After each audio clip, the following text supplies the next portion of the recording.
కేంద్రంలో ఉన్న బీజేపీ ప్రభుత్వం విద్య కాషాయీకరణ, కార్పొరేటీకరణను ప్రోత్సహిస్తూనే పాఠ్యాంశాలలో మనువాద సిద్ధాంతాన్ని అమలుపరచే క్రమంలో భాగంగా నూతన జాతీయ విద్యా విధానం 2020ని తీసుకువచ్చే ప్రయత్నం చేస్తోందని, నూతన విద్యా విధానం రద్దు చేయాలని ఉస్మానియా యూనివర్సిటీ ఫిలాసఫీ పరిశోధక విద్యార్థి ఆజాద్ డిమాండ్ చేశారు.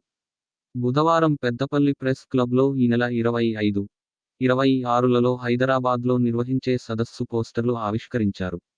ఈ సందర్భంగా ఆజాద్, తెలంగాణ ప్రజాఫ్రంట్ పెద్దపల్లి జిల్లా కన్వీనర్ గుమ్మడి కొమురయ్య మాట్లాడారు. అఖిల భారత విద్యార్థి సదస్సును నిర్వహించే క్రమంలో రాష్ట్ర వ్యాప్తంగా ఒక ప్రచార క్యాంపెయిన్ తీసుకోవడం జరిగింది.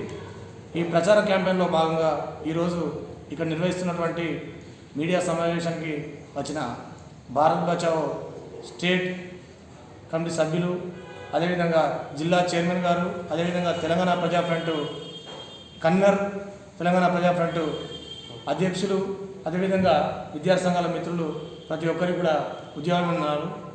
మిత్రులారా, ఈ దేశంలో మోడీ గత 10 సంవత్సరాల నుంచి కూడా విద్యారంగాన్ని మొత్తం నాశనం చేస్తూ ఉన్నటువంటి పరిస్థితి కనబడుతూ ఉంది. దాంట్లో భాగంగానే వాళ్ళు NGP 2020 అనేటువంటి ఒక కొత్త పాలసీని తీసుకొచ్చారు. ఈ పాలసీ విద్యావేత్తల మధ్య ఒక చర్చ జరగకుండా, లేకపోతే టీచర్ల మధ్య ఒక చర్చ జరగకుండా, లేకపోతే రాష్ట్రాల మధ్య చర్చ జరగకుండా, ఒక పార్లమెంట్లో చర్చ లేకుండా హుటాహుటిన వాళ్ళు ఆమోదం తెలపడం జరిగింది కేంద్ర మంత్రిమండలి ద్వారా. ఈ NGP 2020లో ఏమున్నది అనేటువంటి విషయాన్ని మేధావులుగా విద్యార్థి సంఘాలుగా పరిశీలిస్తే దాంట్లో విద్యా కాషాయీకరణ, విద్యా కార్పొరేటీకరణ లక్ష్యంగానే NGP 2020 తీసుకొచ్చినటువంటి పరిస్థితి మన కళ్ళ ముందు కనబడుతుంది. విద్యా కాషాయీకరణలో భాగంగానే NGP 2020లో 6వ తరగతి నుంచి కూడా వాళ్ళు వృత్తి విద్యా కోర్సు ప్రవేశపెడతామని చెప్పేసి మాట్లాడుతూ ఉన్నారు. వృత్తి విద్యా కోర్సులు ప్రవేశపెట్టి విద్యార్థులంతా కూడా ఇక చాతుర్వర్ణ మనవాద వ్యవస్థ ఏ విధంగా ఉన్నదో ఆ వ్యవస్థలో భాగంగా ఒక వర్గం వాళ్ళు చదువుకుంటే మిగిలిన వర్గం వాళ్ళంతా కూడా చదువుకొని వాళ్ళకు సేవ చేసే వాళ్ళుగా మాత్రమే ఉండాల్సినటువంటి పరిస్థితి మన కళ్ళ ముందు కనబడుతుంది. అదేవిధంగా హైయర్ ఎడ్యుకేషన్లో చూసుకున్నట్లయితే మల్టిపుల్ ఎగ్జిట్, మల్టిపుల్ ఎంట్రన్స్ అని చెప్పేసి ఒక కొత్త మెథడ్ ద్వారా కోర్సుల సరళీకరణ చేసి మల్టీ డిసిప్లినరీ ఇన్స్టిట్యూషన్స్ అని చెప్పేసి అనిల్ అంబానీ, అదానికి, గౌతమ్ అదానికి, మిట్టల్కు, జిందల్కు ఈ దేశంలో ఉన్నటువంటి విద్యా రంగాలన్నింటినీ కూడా, విద్యా వ్యవస్థలన్నింటినీ కూడా కుళ్ళు గుర్తులు అమ్మేటువంటి ఒక ప్రయత్నాన్ని వాళ్ళు ఉన్నత విద్యా రంగంలో తీసుకొచ్చేటువంటి పరిస్థితి మన కళ్ళ ముందు కనబడుతుంది. అదేవిధంగా ఈరోజు ఏదైతే అనుబంధ కళాశాలలు ఉన్నాయో, ఒక యూనివర్సిటీకి అనుబంధ కళాశాలలు ఉన్నాయో వాటన్నిటిని కూడా కంప్లీట్గా అటోనమస్గా మార్చి వాటిలో ఇష్టం ఉన్న రీతిగా వాళ్ళు ఫీజులు పెంచుకున్నటువంటి అవకాశాన్ని వాళ్ళకు ఇలా స్వేచ్ఛగా కల్పించేటువంటి ఒక ప్రయత్నం విద్యా కార్పొరేటీకరణలో భాగంగానే NGP తీసుకొచ్చిందనేటువంటి విషయాన్ని మనం అర్థం చేసుకోవాలి. అదేవిధంగా బలవంతంగా ఈరోజు డార్విన్ జీవపరిణామ సిద్ధాంతాన్ని తొలగించడం, హెడ్గేవార్ పాఠ్యాంశాలను ఈ వాళ్ళ యొక్క సిలబస్ కమిటీలో ప్రవేశపెట్టడం, అదే కార్పొరేట్ బానిసల కోసం, విదేశీ కంపెనీల కోసం, ఈ దేశంలో మల్టీనేషనల్ కంపెనీల కోసం ఇక్కడ నుండి విద్యార్థులను ఈరోజు కార్పొరేట్ బానిసలుగా మార్చినటువంటి హైయర్ ఎడ్యుకేషన్ సిస్టానికి పూర్తిగా మేము వ్యతిరేకిస్తున్నాం.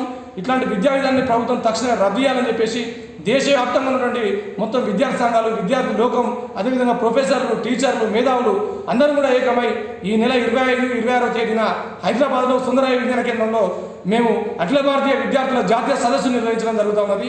ఈ సదస్సులో మొత్తం కూడా ప్రతి ఒక్క విద్యార్థి సంఘాలు, టీచర్లు, ప్రొఫెసర్లు, మేధావులు అందరూ కూడా భాగస్వామ్యమై మొత్తం కూడా విద్యా కాషాయీకరణ, విద్యా కార్పొరేటీకరణ, విద్యారంగంలో ఫాసిజం లాంటి అనేక చర్చలకు సంబంధించి అనేక చర్చలు జరుగుతూ ఉన్నాయి. ఈ చర్చలు అందరూ కూడా భాగస్వామ్యం కావాలని చెప్పేసి ఇందులో వక్తలుగా ప్రొఫెసర్ మనోరంజన్ మహాంతి, అదేవిధంగా IIT professor Ram Punyani, professor Haragopal, professor Madhuprasad, professor Padmaja Shaw, ఇట్లా మొత్తం కూడా దేశవ్యాప్తంగా ఉన్నటువంటి మేధావులు, ప్రొఫెసర్లు ఈ చర్చల్లో పాల్గొని కొన్ని తీర్మానాలు చేసుకొని తదుపరి కార్యక్రమాలను మనం కొనసాగిస్తాం. కాబట్టి ఈ కార్యక్రమాన్ని విజయవంతం చేయడానికి అందరూ కూడా రావాలని చెప్పేసి పేరున తెలియజేస్తా ఉన్నాం.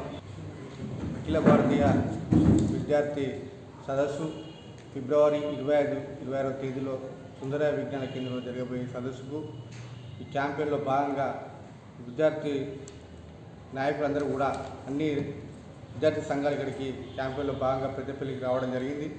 దీంట్లో భాగంగా నూతన విద్యా విధానాన్ని రద్దు చేయాలి, కామను అలాగే శాస్త్రీయ విధాన అమలు కోసం ప్రభుత్వ రంగ సంస్థలు, కేంద్ర రాష్ట్ర ప్రభుత్వంలో ఉన్నటువంటి ఏవైతే ఖాళీలు ఉన్నాయో వాటిని భర్తీ చేయాలని చెప్పేసి క్యాంపెయిన్ చేస్తూ ఉన్నారు. దీంట్లో భాగంగా ఇక్కడ రావడం జరిగింది. వీళ్ళందరికీ కూడా ఉద్యమంతో తెలియజేస్తూ ఉన్నాం. కేంద్ర ప్రభుత్వంలో అధికారంలోకి వచ్చిన తర్వాత బీజేపీ ప్రభుత్వం మనవాదాన్ని ఒక విద్యా వ్యవస్థను కూడా పెంపొందించడం కోసము కుట్రపూరితంగా ఈ జాతీయ విధానాన్ని తీసుకువచ్చింది. దీంట్లో భాగంగానే మానవ పరిణామ సిద్ధాంతం డార్విన్ సిద్ధాంతాన్ని తొలగించి హెగ్డే వారు ఒక పాఠ్యాంశాన్ని ప్రవేశపెట్టడం దీనంతా కూడా విద్యను కాషాయకరణ చేసే భాగంగా ఉన్నది. కాబట్టి దాన్ని తొలగించాలని చెప్పేసి మేము కోరుతా ఉన్నాం. అలాగే నూతన విద్యా విధానాన్ని 2021 రద్దు చేయాలని కూడా మేము కోరుతా ఉంటూ ఈ యొక్క సుందరయ్య విజ్ఞాన కేంద్రంలో జరిగే 25-26 తేదీలో జరిగే ఈ జాతీయ అఖిల భారతీయ విద్యార్థి సదస్సును విజయవంతం చేయాలని చెప్పేసి ఈ కార్యక్రమంలో అందరూ కూడా ప్రజాస్వామ్య పాల్గొని ఈ కార్యక్రమాన్ని విజయవంతం చేయాలని చెప్పేసి తెలంగాణ ప్రజాప్రతినిధుల తరపున మేము విజ్ఞప్తి చేస్తా ఉన్నాం.